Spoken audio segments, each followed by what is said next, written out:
নমস্কার, আমি অশোক লাহিড়ী, দক্ষিণ দিনাজপুর জেলার বালুরঘাট বিধানসভা কেন্দ্রের বিধায়ক। আপনারা জানেন প্রধানমন্ত্রী নরেন্দ্র মোদী অনেক গুরুত্বপূর্ণ ভাষণ দেন।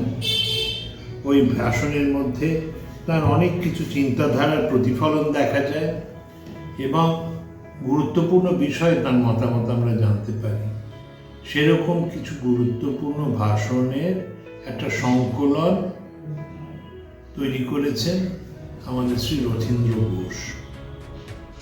এই বইটির মধ্যে আপনারা নরেন্দ্র মোদীর অনেক গুরুত্বপূর্ণ চিন্তা সম্বন্ধে জানতে পারবেন। এই বইটির উন্মোচন হবে 22শে জানুয়ারি ন্যাশনাল লাইব্রেরিতে, আলিপুর, কলকাতা শহর।